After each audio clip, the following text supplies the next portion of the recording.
What's up, guys? Jack DiBenedetto, BrickHousePower.com. I got a couple bench tips for you today that is going to instantly increase your strength. I'm going to talk about them here for a little bit, and then I'm going to put up a video describing them in more detail. Number one, people talk about how you hear all the time, pull your shoulders back and down. Yes, that's right. I can go into detail on why that's important, but they never really tell you how to do it efficiently and how to do it and keep them there. So in this video, I'm going to show you how to do that during your setup. And number two, where you're going to set the bar in relation to where you are set up. So if this is the bar, are you setting up here when you unrack? Are you setting up here when you unrack? You want to press the bar out. You don't want to pull the bar out.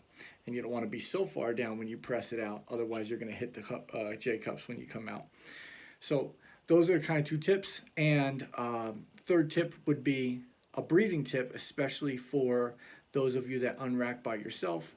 And then when you go in a competition, it's definitely going to be a little bit different, because if you lift off on a count of three and you say 1, 2, 3, you're not actually taking your breath. So in order to get your breath in the right way, I'm going to show you how to do that and how to cue the liftoff person the right way if you use a liftoff person. You'll notice that I'm set up lower on the bench than I need to be. This is on purpose. I'm going to set my feet back on my toes with my bench grip already set. I'm already squeezing my shoulder blades together. Now I'm going to use my quads to do a leg extension to make my body slide back towards the bar. This is going to pull my shoulder blades down towards my back pockets. This is what sets the shoulders. Driving my heels down simultaneously towards the floor. This will set the entire body ready to go. You're going to be locked in after this. You're going to take your breath and you're going to press out of the rack. Now this is where the breathing comes in, especially for competition. If you're competing, you want to tell the liftoff person that you're going to lift off during your breath.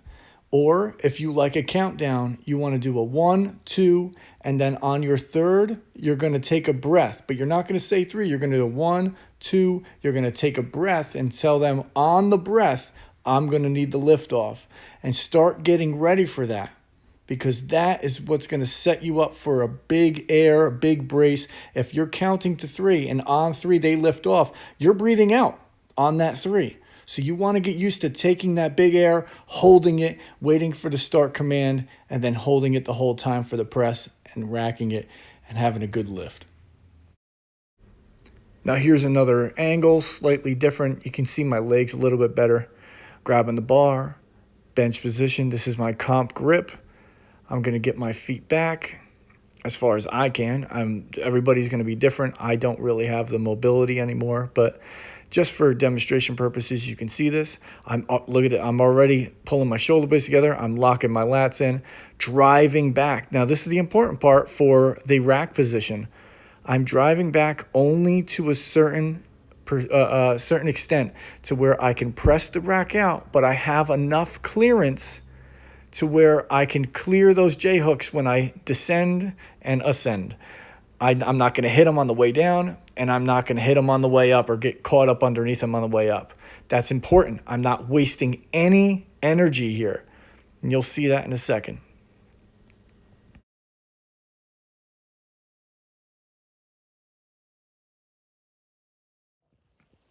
I'd appreciate it if you guys commented, liked, subscribed. It'll really help me grow the channel.